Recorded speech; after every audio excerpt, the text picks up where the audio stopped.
Alright, welcome back to my little dragon's lair, my little studio. Thanks for tuning in, and we're going to pick up in Chapter 2 of Convergence, Book 1 of the Dragon Within Saga. Available on Love and Light Productions site. The link will be in the comments below, so make sure you check that out. And we're going to pick up right where we left off, which is where we find out what happens to this boy. Unbeknownst to him, his newfound friend, after they parted from the day's events, did not seek the shelter of his home. Rather, the dog would follow him, if only by scent, to the orphanage and proceed to sit outside well into the night. On several occasions, the dog was chased away by the owner while all the children slept. However, many times the beast tried, he was unsuccessful at connecting the large stick he held in his massive hands with the dog's head. Yet he would issue several vows of harm each night, motivated by nothing more than an expression of hate that had evolved into habit. The beast's actions toward the dog were in no way indicative of the dog's behavior. Quite the opposite, in fact. The more the dog remained peaceful, silent, and respectful, if an animal consciously knows it's being respectful, the more and more the beast's hate was allowed to steep. This day began the same as every day.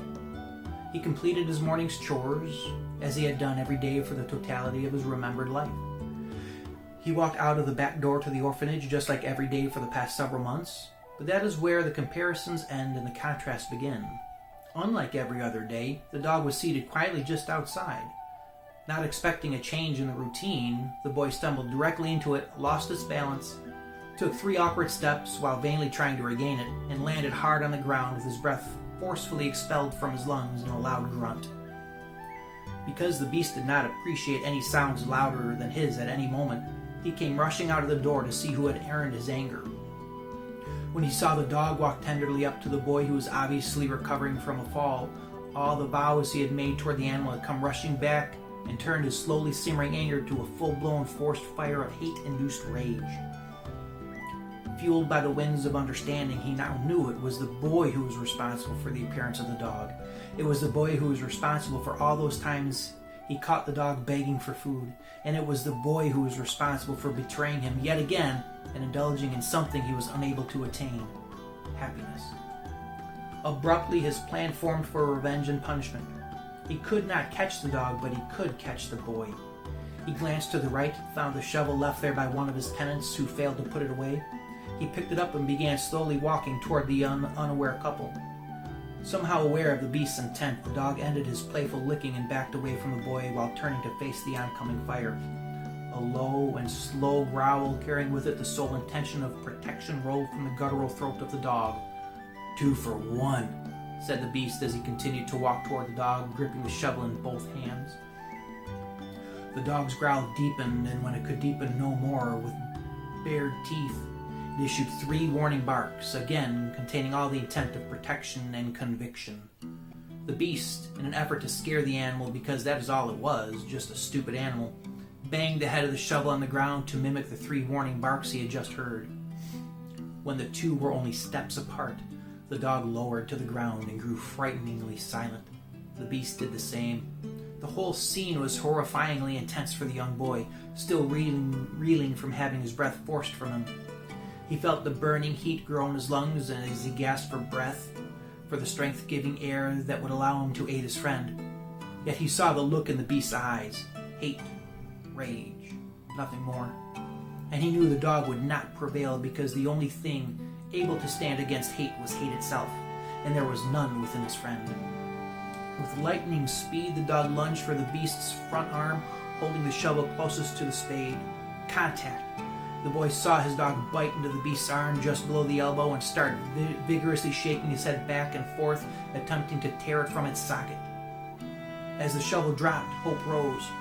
From within, a sharp but brief light of hope spiked as his dog was successful in its attack. But that hope was not meant to last, just as all good things are meant to be dissolved in the inevitability of hate, serving as a vessel for the propagation of misery and pain. With one fantastic blow, harnessing all of the hate and rage within him, the beast unleashed a crushing fist against the side of the dog's head.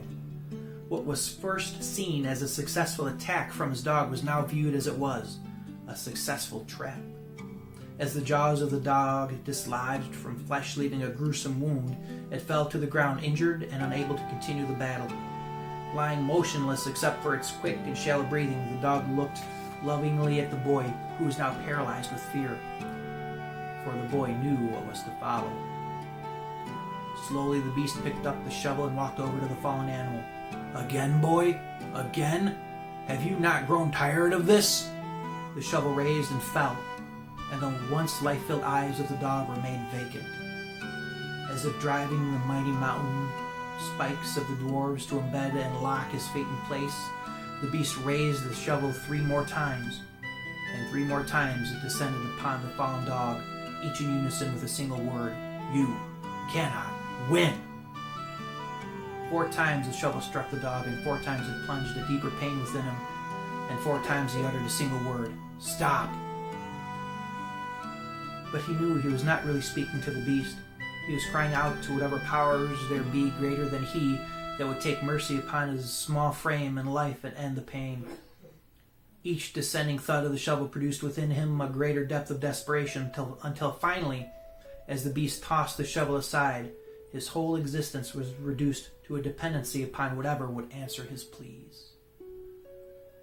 We're going to stop right there, because next time we're going to find out what exactly answered his call for help. Thanks again for tuning in to Convergence, the Dragon Within Saga daily readings in my little dragon's lair. Don't forget to like the video if you liked it. Don't forget to subscribe if you really liked it. And don't forget to share it if you really, really, really liked it. Thanks again, folks. Have a wonderful day, and always release your dragon within. Take care.